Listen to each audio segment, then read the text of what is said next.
얘기 나눠볼 사람은 지난 시간에 약간 뭐 예고됐다고 할 수도 있고 뭐 좀 잠깐씩 언급이 되었던 프리드리히 니체라는 독일의 철학자의 선악의 저편이라는 책을 중심으로 얘기를 나눌 텐데요.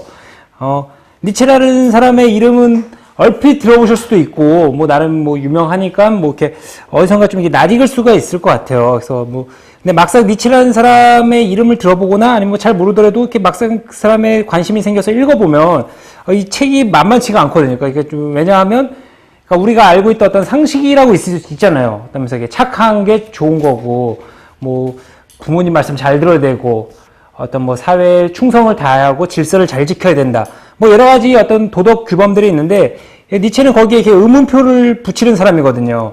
그러니까 왜 꼭 그래야만 하는 건가? 어떤 근원을 묻는 사람인 거죠. 그래서 한편으로는 되게 당돌할 수 있고 대단히 어떤 읽어보면 되게 어떤 지적 쾌감이라 할까? 그런 어떤 내 안에서 어떤 그런 편견들이 좀 깨지는 그런 즐거움이 생기는 철학자 같아요. 그래서 약간의 어떤 세계 2차 대전을 거치면서 오해 대상이기도 했고 여러 가지 뭐 낙인도 찍혔던 상대 사람이었지만 그럼에도 뭐 요즘 이제 20세기 후반 그리고 21세기 접어들면서 거의 니체의 시대라고 부를 정도로 이제 프랑스 후기 철학들 또는 현대 철학들이 이제 니체를 다시 받아들이면서 새롭게 막 많이 발전을 한 것 같아요. 그래서 여러분께서도 서점을 가보시면 철학 인문학 쪽 보면은 여러 책들이 많이 있지만 니체를 좀 더 쉽게 설명하는 또 재밌게 설명하는 좀 요약한 이런 책들이 대단히 많이 나와 있더라고요. 그래서 어떤 의미에서는 니체라는 사람이 오늘 현대에 되게 인기가 있을 수 있는 요인이 있겠구나. 그걸 오늘 같이 한번 얘기를 나눠보도록 할게요. 그래서 이제 뒤에도 나오겠지만 니체는 약간 종교에 대해서 문제의식이 있었던 그러니까 목사의 아들로 태어났던 사람이거든요. 그러니까 목사의 물론 아버지가 일찍 죽었지만 그럼에도 어떤 가풍 분위기가 있었고 그런 데서 억압을 느끼면서 과연 이런 종교랑 어떤 사회의 질서 이런 어떤 나를 키워주는 그런 환경이 과연 나에게 도움이 되는 건가 또는 이것이 정말 나에게 이로운 건가 이런 거에서 좀 근본부터 물었던 사람 같아요. 어떤 면에서 정말 똘끼가 충만했던 현대용어로 말하면 그런 인물이고 그러면서 한번 읽어보면 굉장히 새로울 것 같다는 저는 생각이 들어요. 그래서 한번 먼저 처음부터 한번 시작을 해보도록 할게요. 이제 더 차차 이제 니체에 대해서 얘기를 해보도록 하고 니체는 어떤 진리에 대한 지표에서 벗어나라는 이 주장이 대단히 이때까지 뭐 쭉 이런 논리는 있었지만 이걸 강력하게 주장한 사람이 이제 니체를 처음이라고 할 수 있는데 아주 그리스의 소피스트를 제외하고는요. 이전까지 어떤 진리를 추구하는 철학이었거든요. 그러니까 진리라는 말을 여러분께서 어떻게 생각하시는지 좀 다르고 현대 철학에서도 좀 다르게 다루긴 하지만 특히 철학하면 어떤 세상의 진리를 알려고 하는 어떤 근본의 지혜를 알려고 하는 통찰을 알려고 하는 그런 학문이라고 생각했다고요. 여러분도 뭔가 진리를 좀 더 알고 싶은 마음에서 철학을 하는 그런 생각일 수 있는데 니체는 철학은 진리에 대한 추구가 아니라는 거예요. 세상은 어떤 하나의 단 하나의 진리를 우리가 이렇게 세상에서 더 공부를 하고 파고들면 진리를 만나는 그런 것이 아니라는 거예요. 이게 대단히 산뜻한 주장이거든요. 그러니까 우리는 막연하게나마 이렇게 배우고 그런 것들에 있어서 세상에 어떤 정답이 있을 거라고 생각을 하고 있다고 살아왔죠. 저만 그렇게 산 건 아니겠죠. 여러분들에게 어떤 세상에 정답이 있을 거라 생각하고 어떤 진리를 추구하면서 살았을 텐데 니체는 그렇지 않는 거예요. 세상에 어떤 정답이란 것도 없고 진리도 없다는 거예요. 없다라기보다는 뭐 진리라는 걸 추구하는 것 자체가 진리를 만들어내는 거지 진리 자체가 원래 세상에 숨어 있는데 우리가 그걸 찾아야 되는데 그런 건 없다는 거예요. 우리가 어떤 진리에 대해서 되게 열광을 갖고 진리를 찾으려고 하면 진리가 만들어지는 거겠죠. 우리가 어떤 뭐 신에 대한 열망을 갖고 신이 있길 원하면 종교가 만들어지듯이 그런 식으로 만들어진 원래부터 그게 있어서 우리에게 나타나는 게 아니라는 거예요. 니체의 주장은. 그래서 니체는 어떤 진리에 대한 그 집착에서 벗어나 약간 관점과 해석의 세계로. 그러니까 세상은 수많은 관점에 따라서 다르게 해석이 될 수 있다는 거예요. 그러니까 니체는 자기도 하나의 해석이라는 뿐이라는 거죠. 그러니까 니체 시대에 자기가 독일에서 태어나서 어느 정도 사는 집안에 뭐 어떤 남자로서 살아갔을 때 자기가 주장하는 이 철학은 그런 일부의 어느 정당성을 가질 뿐인 거예요. 그 시대에 어떤 여성으로 살았다면, 그 시대에 뭐 어떤 귀족이었다면, 뭐 그 시대에 어떤 정말 노동자였다면, 그 시대에 뭐 유럽이 아니라 아시아권 사람이었다면, 세상은 다른 식으로 해석이 됐겠죠. 그래서 진리란 건 어떻게 세상의 모든 만물에게 통하는 하나의 진리가 있다는 게 없고 관점과 해석에 따라서 달라질 수 있다는 게 니체의 주장이에요. 그래서 니체의 한번 주장을 읽어보면 직접적인 확실성에 대한 믿음은 우리 철학자들을 명예롭게 만드는 하나의 도덕적 순박함이다. 그러나 우리는 이제 결코 단순히 도덕적인 인간이 되어서는 안 된다. 이거 재밌는 주장이죠. 그러니까 직접적인 확실성 있잖아요. 어떤 세상에 정말 공부를 하거나 우리가 많이 알게 되면 확실하게, 정말 확실한 게 뭔가 있을 거라는 믿음이 있잖아요. 그것을 진리라고 표현한다면 이거는 자기를 비롯한 어떤 철학자들을 명예롭게 만드는 하나의 순박함이라는 거예요. 그러니까 자기를 비롯한 철학자들은 그걸 믿었다는 거예요. 어떤 진리가 있을 거라고, 세상에. 그래서 일반 사람들은 철학자들을 그래서 높이 평가하잖아요. 저 사람들은 진리를 추구하는 사람이고 우리보다 더 많은 지혜가 있다고, 세상에 어떤 정답이 있을 거라고. 하지만 이렇게 직접적인 확실성이라는 믿음은 자기 철학자들을 명예롭게 만들지만 하나의 도덕적 순박함이라는 거예요. 실제로 이 사람들이 정말 그런 걸 알고 있어서가 아니라. 그래서 그러나 우리는 이제 결코 단순히 도덕적인 인간에 대해서는 안 된다. 그래서 또 이렇게 도덕성으로 해서 어떤 옳고 그름, 좋고 나쁨이 세상에 이미 정해져 있잖아요. 어떤 걸 하면 옳다고 생각하고 어떤 걸 하면 좋다고 생각하고, 또 다른 것은 나쁘고 다른 것은 그르다고 생각하는데, 그렇게 주어진 것에 맞춰서 살아가는 도덕적인 인간이 되어서는 안 된다는 거예요. 그것이 왜 좋은지, 왜 옳은지 한번 자기가 물음표를 던져보고 자기의 옳거나 좋은 걸 따져보는 게 좋은 인간인 거지, 하라는 대로 하는 거는 인간은 노예일 뿐이라는 게 또 니체의 주장인 거죠. 그러면서 어떤 우리나라는 어떤 관점을 해체하거든요. 그러니까 내가 당연히 생각하는 나라는 존재가 지금 살아가는 방식이나 세상을 바라보는 그런 관점이 살아오는 과정에서 만들어진 거지 자명한 게 아닌데, 우리는 이 나라고 보는 관점이 어떤 세상의 유일의 관점처럼 생각하거나 착각에 빠지거나 그것이 대단하다고 생각하는 게 있는데 그렇지 않다는 거예요. 그래서 니체가 이렇게 얘기를 하죠. 나는 사유한다라는 명제 속에 표현된 과정을 분석해가면 나는 그 명제가 논증하기 어려운, 아마 불가능한 일련의 대담한 주장이라는 것을 알게 된다. 이게 또 이제 좀 잠깐 얘기했어요. 그 자크라카이라는 주장과도 약간 만나는 점이고, 뭐 정말 언어 철학을 하는 지난 시간에 잠깐 어떤 비트겐슈타인 철학도 약간 연결될 수 있는 부분인데, 그러니까 나는 사유한다는 명제 있잖아요. 그러니까 지금 어떤 있잖아요. 예전에 데카르트가 나는 생각한다, 고로 존재한다라고 주장을 했었잖아요. 그래서 내가 생각하는 이 나는 더 이상 의심할 수가 없고 다른 걸로 다 속일 수가 없기 때문에 이게 존재한다고 데카르트는 얘기하면서 근대 철학을 열었는데, 니체는 이걸 들여다보니 이걸 분석해보면은 이게 좀 증명하기 어려운 거라는 거예요. 그러니까 나는 사유한다고 이렇게 말을 했잖아요. 근데 거기서는 이미 나라는 것이 확실하게 있고 사유한다는 게 뭔지 딱 확실하게 있다는 거예요. 근데 그걸 또 파고들면 또 그걸 또 찾아야 되잖아요. 사유한다는 게 도대체 뭘까? 그럼 나라는 건 도대체 뭘지 이걸 또 파고들어야 되는 거예요. 그러니까 나는 사유한다는 이 명제가 대단히 우리가 일상 속에서 그렇지 나는 생각하지 되게 확실하게 느껴지는데, 따지고 들면 이게 좀처럼 이렇게 기꺼이 이게 수긍할 수 있는 그런 주장이 아닐 수 있다는 거예요. 파고들어 보면 나는 사유한다는 이 문장 자체가 도대체 뭐지? 그러니까 니체는 약간 예를 들어서 이런 얘기를 하는 거죠. 그러니까 여기서 보면 나는 사유한다고 하는데, 제가 판서를 잘 안 하지만 뭐 있으면 더 좋을 수 있으니,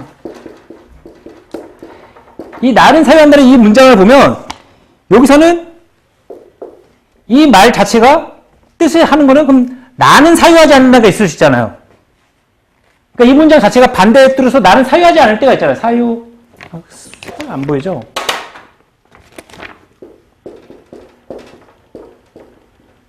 사유하지 않는다. 그러니까 사유하지 않는 거 있을 수 있잖아요. 그렇다면 내가 어떨 때는 사유하고 있고 내가 어떨 때는 사유하지 않는 거를 또 판단하고 있는, 그걸 헤아리고 있는 또 나라는 게 존재하잖아요. 무슨 말인지 이해되시겠어요? 그러니까 나는 사유한다는 문장을 했을 때 그럼 때때로 나는 사유하지 않을 수도 있을 수도 있잖아요. 나라는 존재가. 그럼 나는 사유할 때도 있고 사유하지 않을 때도 있고, 또 이 사유할 때와 사유하지 않을 때하고 그걸 판명할 수 있는 또 나라는 존재가 또 있다는 거예요. 또 그렇게 생각하는 또 나라는 존재가 또 있고. 이거 무슨 말인지 이해되시겠어요? 그러니까 나라는 존재가 우리는 되게 당연하다고 생각하잖아요. 그럼 여러분께서, 근데 어디서 공범위 생각해보면, 한 몇 살? 언어를 쓰기 시작한, 한 두세 살 때부터 갑자기 그때에서 나라는 게 생겨났거든요. 그리고 처음 할 때는 다들 엄마라는 말을 먼저 시작하지 우리는 나라는 말을 시작하지 않거든요. 그래서 인간은 나에 대해서 잘 몰라요. 그래서 우리는 평생 동안 나에 대해서 약간 방황한다는. 그래서 니체는 우리는 나 자신에게 이방인이다, 뭐 이런 식의 말을 도덕의 계보라는 책에서도 쓰는데, 이런 식으로 나는 생각하는 나가 확실하게 있다고 생각하는데, 니체의 주장에 따르면 이 나라는 것은 그렇게 확실하지 않다는 거예요. 나라는 건 여럿이 있을 수 있다는 거예요. 그래서 아까 잠깐 얘기 좀 연상했던 자크라강이라는 철학자가 이걸 갖고 또 재밌는 얘기를 하거든요. 그 현대 철학자, 현대 이제 정신분석가인데 그 사람이 주장하기로는 그 데카르트 주장 있잖아요. 나는 생각한다, 사유한다, 고로 존재한다라고 하잖아요. 근데 고로 존재하는데 거기 이렇게 마침표를 찍을 수가 없다는 거예요. 자크라강의 주장은. 무슨 얘기냐면 나는 생각한다, 고로 존재한다 라고 생각할 뿐이라는 거예요. 생각한다. 다시 해서 고로 존재한다 라고 생각한다. 고로 존재한다 라고 생각한다. 이게 무슨 말인지. 그러니까 우리는 되게 그 예전에 기억나시면 어떤 도덕 시간이 됐든 윤리 시간이 됐든 데카르트라는 사람이 나는 생각한다, 고로 존재한다. 오, 이 말 멋있네 하면서 나는 생각하니까 존재한다. 이렇게 생각을 했었다고요. 그걸 받아들였었다고요. 뭐 교과서 요즘 어떻게 되는지 모르겠지만 뭐 그렇게 받고 배웠는데 자크라강이 보기엔 나는 생각은 하고 있어요. 근데 나는 생각한다? 한다서 고로 존재한다고 이게 보존이 되는 건 아니라는 거예요. 그렇다고 존재한다고는 이것도 생각이라는 거예요. 그리고 자크라강이 그래서 그 사람의 주장은 나는 생각하는 나가 있고 존재하는 나가 있는데 이거는 가치 있지 않다는 거예요. 층위가 약간 좀 다를 수 있다는 거예요. 근데 우리는 이걸 가치 있는 존재라고 생각했거든요. 근데 생각하는 게 있어요. 우리 안에 계속 생각이 뭐 있어요. 근데 이것이 나는 존재와는 딱 똑같은 건 아니라는 거예요. 그래서 우리는 언제나 약간 생각하지 않는 곳에서 존재하고 있고 존재하지 않는 곳에서 생각하고 있다. 뭐 이런 식으로도 락각이라는 사람이 얘기를 하는데 굉장히 뭔가 솔깃한 얘기죠. 그러니까 여러분께서 생각하는 대로 살진 않잖아요. 우리는 그렇게 생각한다고 그러니까 내 생각대로 내가 산다고 우리는 믿고 싶지만 홍상수 영화 이런 거 보면은 거기서 딱 나오잖아요. 거기서 보면 다들 자기 나는 어떤 인간이고 뭐 세상에서 막 얘기를 하는데 그 인간들 보면 그렇게 살지 않잖아요. 근데 우리 인간들도 대부분 자신이 나스로 나는 이런 인간이라고 생각하는 거 같은 존재가 인간이 아니거든요. 그걸 받아들일 때 되게 충격을 받을 수 있는데 니체가 이미 150년 전에 그걸 얘기를 하는 거예요. 너라는 존재가 또는 인간이라는 존재가 나라고 뭐라고 나 스스로 이렇게 언어로서 서술하는 건 언어일 뿐인 거지 너는 그런 존재가 아니라고. 또는 나라는 존재가 이렇게 자명한 게 아니라고. 이것이 오늘날 이제 뇌과학이나 인지과학이 많이 발달하면서 인간에 대한 어떤 그런 나라는 자아를 규명하는 그런 연구가 많이 되고 있는데 니체의 이런 어떤 통찰력이 요즘 꽤 많이 뭐 증명된다고까지 할 수 없겠지만 연결될 수 생각할 지점이 굉장히 많아지는 것 같더라고요. 같이 이걸 공부해 보면 오늘 이렇게 어떤 자아라고 부르는 나의 삶을 이렇게 통과하는 어떤 그런 총사령부라고 할까? 이런 것에서 지금 나라고 생각하는 어떤 뭐가 있잖아요. 이미지가 그게 없다는 거예요. 이게 환상이라는 거예요. 오늘 뇌과학 연구에 따르면. 그래서 니체도 그 얘기를 하는 거예요. 이 나라는 것은 내 삶을 직접 통과하고 주관하고 통제할 수 있다고 믿는 이게 없다는 거예요. 아까 말한 대로 나라는 생각한다. 나는 사유하지 않는 나가 있고 이거를 또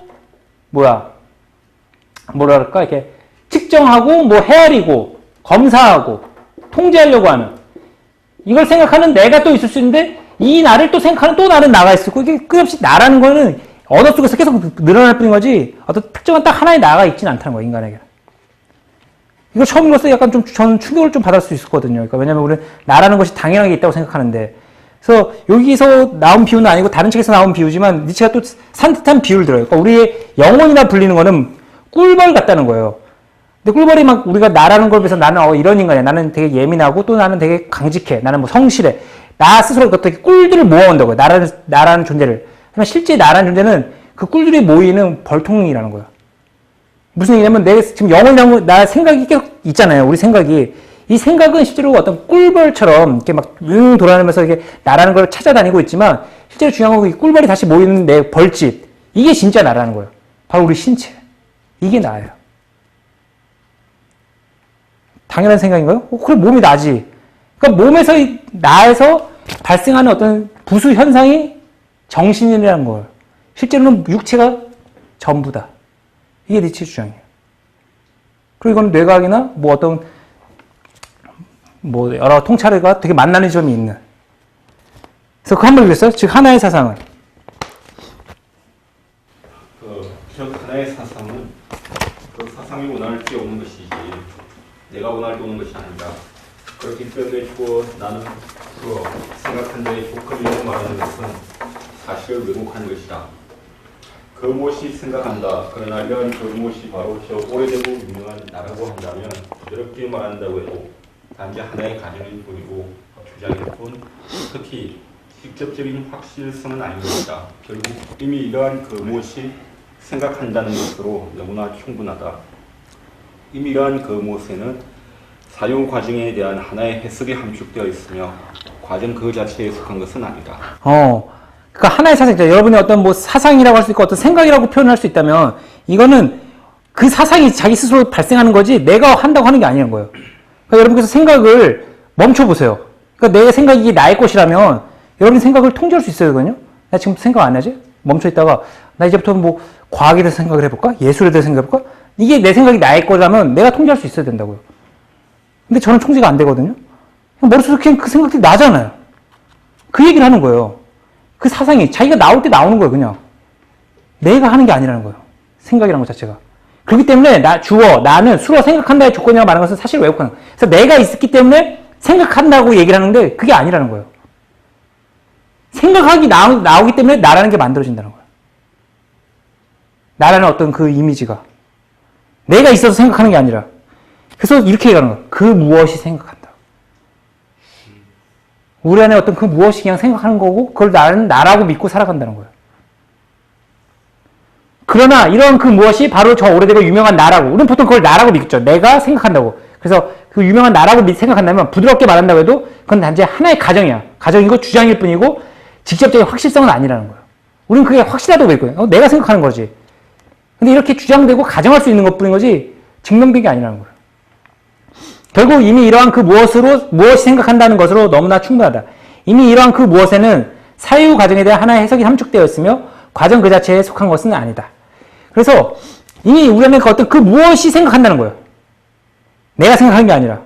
그리고 이 그 무엇에는 어떤 이미 이 말 자체가 또 그 무엇이잖아요. 그러니까 이 사유 과정 자체가 어떤 해석이 하나야. 아, 그 무엇이 생각하고 있구나라고 이미 해석이 들어가 있다는 거예요.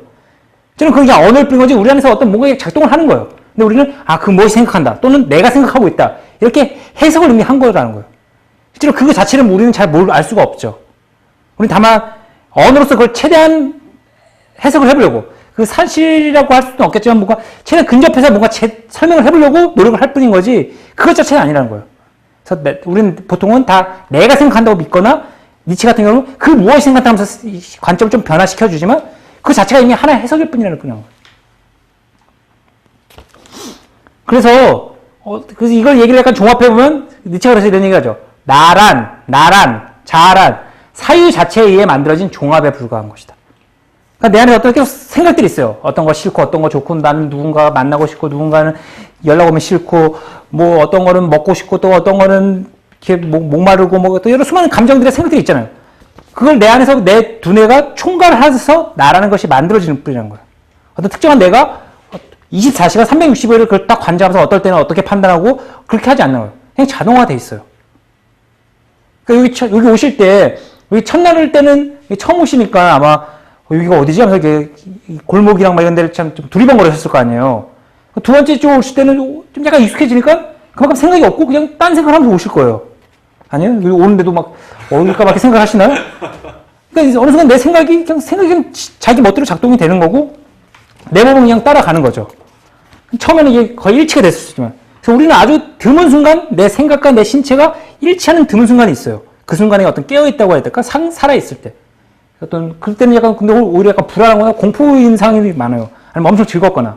그냥 우리는 보통 대부분 지하철에 있지만 지하철 때 생각 안 하죠. 스마트폰을 보면서 딴 생각을 하고 있고, 생각과 내가 분리되어 있고, 얘 안에서 그냥 자기 멋대로 작동하면서 우리는 인생을 살아간다는 거예요. 이 나라는 것이.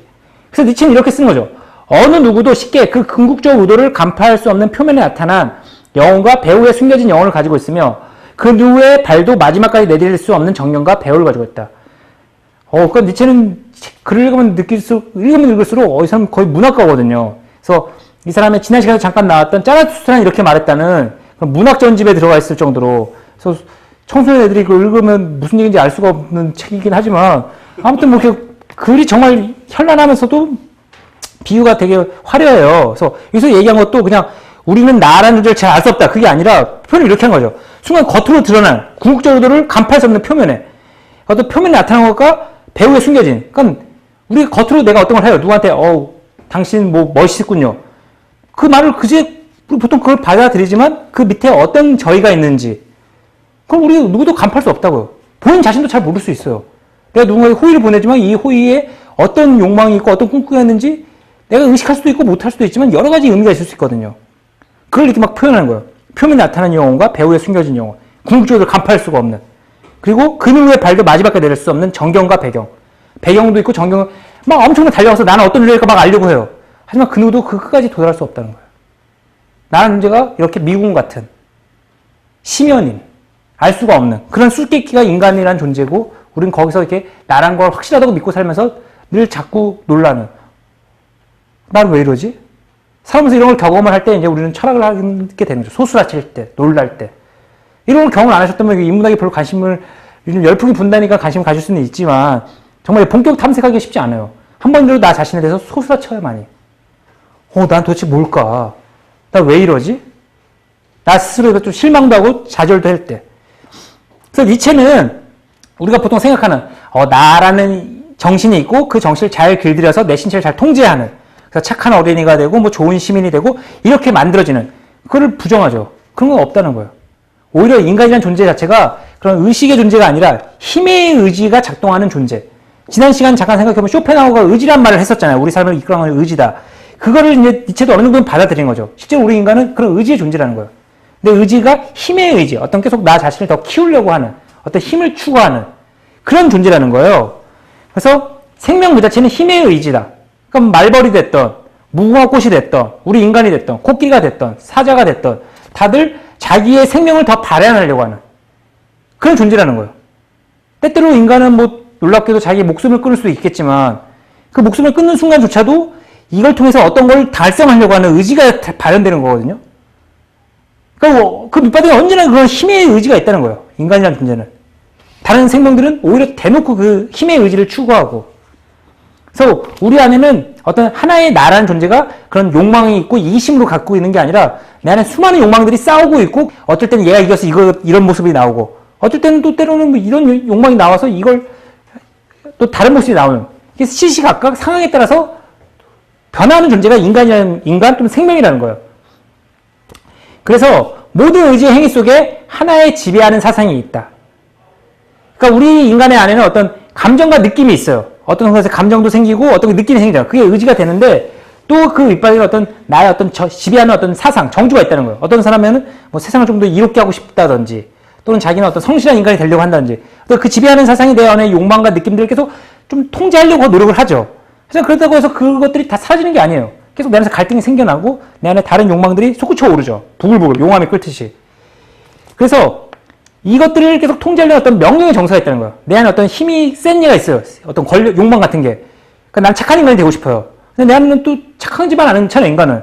그럼 이 착한 욕망이 그 다른 욕망들한테 억제하려고 하는, 어떤 지배하려고 하는, 이런 또 힘의 의지가 생긴다는 거예요. 착한 게만 한 게 아니라. 그래서 명령의 정서가 있다는 거예요. 모든 의지장에는 이렇게 감정과 사고, 정서가 이렇게 세 계층이 있는데, 뭐 설명을 해보면. 그래서 의지하는 인간은 자기 안에 있는 복종하거나 복종한다고 믿는 그 무엇에 명령을 내린다. 그러니까 우리 안에는 어떤 내가 생각이 꽂히잖아요. 나는 뭐 이렇게 좀 돈을 많이 추구하고 싶어요. 그럼 돈을 추구하게 되면 다른 내 안에 생기는 감정이나 정서들이 있잖아요. 그것들이 이러면 돈을 추구하기가 쉽지 않을 수 있잖아요. 살다 보면. 그럼 그걸 억압하게 되는 거죠. 명령을 내리게 되고. 그래서 그렇다고 해서 내 안에 그런 감정들이 사라지지 않거든요. 계속 생겨나요. 하지만 어떤 특정한 감정이 나의 삶을 좀 이끌어 가려고 하는, 지배하려고 하는, 통제하려고 하는 그런 게 생길 수 있다는 거예요. 그래서 니체의 어떤 이런 자아감 또는 인간에 대한 이해를 생각해 보면 어떤 하나의 딱 영혼이 있다든지 하나의 정신이 있다든지 이거는 헛소리라는 거예요. 우리 안에는 수많은 목소리들이 울려 퍼지는 동굴 같은 거. 그래서 때로는 이 목소리가 커질 수도 있고 또는 막 용암처럼 하나의 불을 끌어오는 용암이 터져 나오겠지만 다른 쪽으로 또 다른 게 끌어오고 있는 끊임없이 싸우고 있는 수많은 어떤 또 비유를 들면 수많은 식물들이 자기 태양을 향해서 더 많은 햇볕을 받으러 뻗어나가는 수많은 동물들이 자기들끼리 울부짖으면서 물어뜯을 수 있는 그런 공간이라는 거예요. 때로는 협력도 할 수도 있고 싸움만 하는 건 아니겠지만 그래서 우리의 몸은 많은 영혼의 집합체일 뿐이라는 거예요. 어떤 하나의 도덕을 지키고 착하고 순종하는 귀여운 그런 나는 없어요. 이런 얘가 좀 다른 얘들을 억압하면서 힘이 셀 때 되면 좀 착한 인간이 될 수도 있겠죠. 그럼 그것이 과연 좋은 인간인가에 니체는 물음표를 던진 거예요. 내 안에 내가 엄청 많은데. 그래서 그거 한번 읽었어요. 잘 형성되고 행복한 모든 사회. 잘 형성되고 행복한 모든 사회 공동체에서 일하는 일이 여기에 있습니다. 지배 계급은 자신과 사회 공동체의 성취를 중시하는 것이다. 모든 의지 자금의 중요한 문제는 이미 말한 바 있듯이 오로지 많은 영혼의 집합체를 바탕으로 한 명령과 같습니다. 그렇기 때문에 철학자는 의지 그 자체도 이미 도덕의 관점에서 파악하는 권리를 가지게 되었다. 즉 도덕이란 생명의 현상에 발생하는 지배 관계에 대한 학설로 이해된다. 그러니까 정말 니체가 생각이 정말 다른 거죠. 그러니까 우리는 어떤 도덕이라는 것이 원래 있고 내가 그걸 지켜야 된다 생각하잖아요. 하지만 이거는 지배 관계에 대한 학설이라는 거예요. 누군가가 세상을 지배하기 위한 또는 내가 나를 통제하기 위한. 그러니까 잘 형성되고 행복한 모든 사회 공동체에서 일어나는 일이 여기서 일어난다. 우리 나에게도. 그러니까 잘 형성된 뭐 한국이 지금 그런지는 의문이지만 어떤 잘 딱 있는 어떤 사회가 있다고 합시다. 질서가 잡힌 사람들도 행복한 거기는 어떤 사람들이 지켜야 될 규범과 도덕들이 있잖아요. 그래서 그 도덕과 규범들은 니체가 보기엔 지배계급이 자신과 사회 공동체의 성취를 동일시하는 거라는 거예요. 자기 지배계급들이 어떤 걸 추구하는 것들이 있잖아요. 그거를 사회 공동체의 성취와 자신을 동일시하면서 그거를 유포한다는 거예요. 이것이 옳은 거고 이걸 따라야 된다고. 그래서 모든 의지작용에는 중요한 문제는 이미 말한 바 있듯이 오로지 많은 영혼의 집합체를 바탕으로 한 명령과 복종이라는 거예요.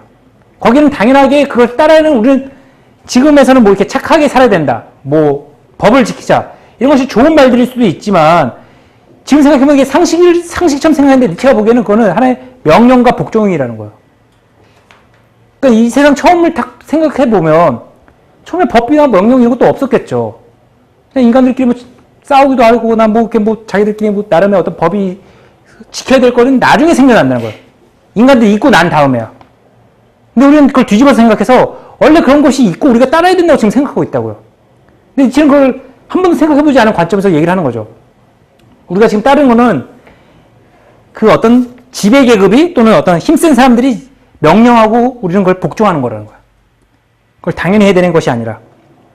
그래서 그렇기 때문에 철학자는 의지 그 자체도 이미 도덕의 관점에서 파악하는 권리를 가지게 되었다.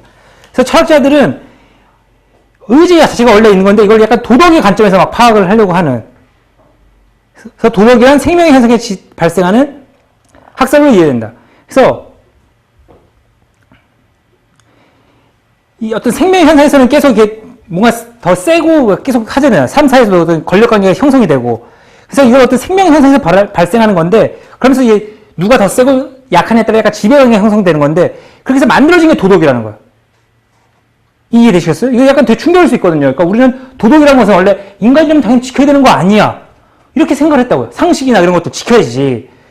그리고 거기서 약간 다른 말 하는 사람들 보면 저 사람이 비인간적이야. 막 이렇게 생각한다고요. 그러니까 니체가 약간 욕을 먹을 수 있는 건데 니체는 그래서 도덕을 지키지 말라고 하는 게 아니라 우리가 지키는 도덕이 과연 어떻게 생기는지 생각을 하면서 우리가 하냐는 거예요. 우리가 많은 경우 도덕을 그냥 아무 생각 없이 하거든요. 이게 만나는 점이 약간 이제 언어철학 이사는 이제 언어 자체를 어떤 실제하는 거라고 생각하지 않기 때문에 이제 지난 시간에 나왔던 비트겐슈타인 철학과도 연결될 수가 있는 점이고요. 그래서 비트겐슈타인도 우리가 특정한 어떤 의미들이 형성된 게 있다고 얘기를 해요. 그러면 우리는 그걸 왜 따르는지 생각 안 한 채 그냥 따른다는 거예요. 어떤 의미가 형성됐어요. 뭐 학교를 반드시 가야지. 처음부터 있는 게 아니라 어느 사회에서 생겨났잖아요. 그럼 당연히 아이들은 학교에 가자는 생각을 할 거 아니에요. 그럼 뭐 아무 생각 없이 따른다는 거예요. 왜 학교를 가야 되니? 내 아이가 왜 학교에 그럼 물론 좋은 아이를 사람을 키우고 싶다 부모들은 뭐 얘기를 하겠지만 좋은 사람으로 가는 거랑 학교에 가는 거랑 이게 일치가 된 건지 별로 생각을 안 한다고요. 요즘에서 이제 교육 문제가 너무 생기니까 이거에서 물음표가 생겼지만 이전까지는 그냥 무조건 가는 거예요. 정해져 있어요. 그래서 비트겐슈타인은 그래서 어떤 의미의 도장이 이렇게 찍혀 있으면 우리는 생각 없이 그냥 따른다고 이렇게 표현도 하는 거죠. 그래서 니체가 이미 그런 걸 다 선출했다는 거예요. 우리가 어떤 걸 지켜야 되는 도덕 이런 거에는 이미 거기에 권력이 들어가 있다는 거. 그래서 이런 관점을 갖고 요즘 이제 현대 철학, 프랑스 철학자들은 이제 이 니체의 다 후계자들이라고 볼 수 있거든요. 그 중에서 이걸 그대로 한 미셸 푸크라는 이제 역사 철학자는 이런 니체의 생각을 그대로 받을 때 더 활용해서 넓혀가지고 이런 도덕이나 어떤 세상의 어떤 그런 권력이 다 작동하고 있다. 이런 식으로 세상을 바라보는 거죠.